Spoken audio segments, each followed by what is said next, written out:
मुसलमानों, पाकिस्तान की बर्फ का, पाकिस्तान की अगर कदर है तो हमारे पास है, लेकिन अफसोस, सब अफसोस, अगर इसकी कदर नहीं है तो मेरे पाकिस्तानियों आपके पास नहीं है।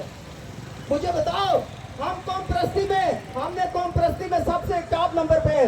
हमारी कौम के बारे में, मैं सैयद हूँ, कोई जोक्शो है, कोई कुरैशी है, कोई गबोद है, मुझे बताओ मेरी कौम के बारे में कोई बात करेगा, हम उसको कुचल देंगे, हम नहीं छोड़ेंगे कि तूने मेरी जात के ऊपर बात की है। इसी तरह अगर सिंध की बात हो तो हम सब सिंधी जाग जाते हैं, पंजाब की बात हो सब पंजाबी जाग जाते हैं, हजारे की बात हो सब हजारेवाद जाग जाते हैं, लेकिन जब मुल्क की बात आती है हम क्यों खामोश होते हैं? जब इस पाकिस्तान की बात होती है हम क्यों दुश्मन का जवाब नहीं देते हैं? इस वक्त आप नौजवानों की जरूरत है कि चारों तरफ से दुश्मन इस वक्त फैल चुके हैं, पाकिस्तान को कमजोर करने की कोशिश कर रहे हैं। नौजवानों, आज आपको बुलाने का मकसद सिर्फ ये है कि इस पूरी टीम में आप देखो सारे नौजवान हैं। नौजवानों, ये मुल्क का तहफ़्फ़ुज़ आपने करना है।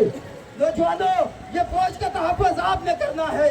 मुझे बताओ, ये ताकतवर फौज अगर पाकिस्तान में ना होती तो दूसरी तरफ दूसरे ममालिक में देखो, ईरान का क्या हाल इन्होंने किया, इराक का इन्होंने क्या हाल किया, लीबिया का इन्होंने क्या हाल किया, शाम का इन्होंने क्या हाल किया। क्या था कि उनके पास ताकतवर फौज नहीं थी। आज मुझे बताओ, ये गंदे निजाम की मैं बात करता हूँ। ये गंदा निजाम 5 साल के लिए आता है, 5 साल लगाता है, जब इनको चूजा लगता है उसके बाद ये मुल्क को भी गाली देते हैं, ये फौज को भी गाली देते हैं। बात तो ये बनती है, जैसे अभी नून लीग इक़्तिदार में है तो करो ना निजाम की बात, क्यों नहीं निजाम की बात करते हो आप? जब इनको दांत लगेगी, जब हुकूमत इनके पास नहीं आएगी, उस वक्त ये पाकिस्तान के भी खिलाफ होंगे, ये फौज के भी खिलाफ होंगे।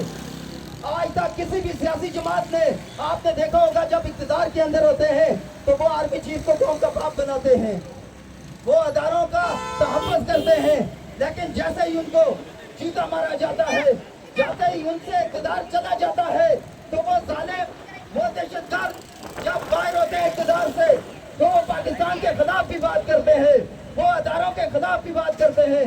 ऐ नौजवानों, इस गंदे निजाम को कुचलने के लिए आप तैयार हो? हाथ उठा के बताओ इंशाअल्लाह।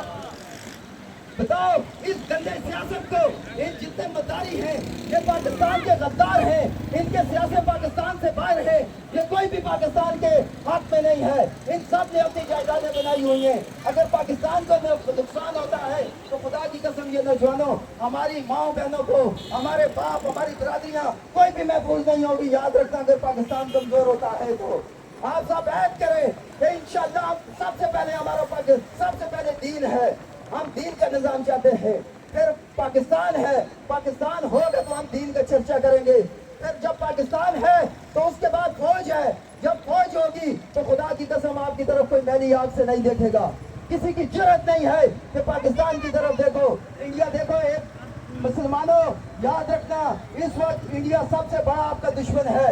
इंडिया और यहूदी एक ही नस्ल के दो सिक्के हैं, ये सिर्फ पाकिस्तान को तबाह करने की कोशिश कर रहे हैं, ये अभी और आपके दुश्मन बनेंगे। अभी जितने भी इस्लामी ममालिक हैं, पाकिस्तान उनकी सरपरस्ती करने के लिए जा रहा है। पाकिस्तान के पास फिजाइया के अड्डे पूरे अरब के अंदर बन चुके हैं।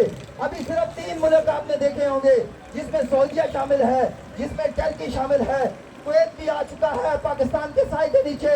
हे पाकिस्तानियों, सादी टाउन में खड़े हुए पाकिस्तानियों, आपको मुबारक हो, इस परचम के नीचे आपका अरब आ चुका है, पाकिस्तान को तस्लीम कर चुके हैं, पाकिस्तान आपका ताकतवर मुल्क बन चुका है। और इंशाअल्लाह जो दहशतगर्द है, जो पाकिस्तान को मैली आंख से देखते हैं, वो एक भी नहीं बचेगा, वो सब मरेंगे और जहन्नम वासिल होंगे।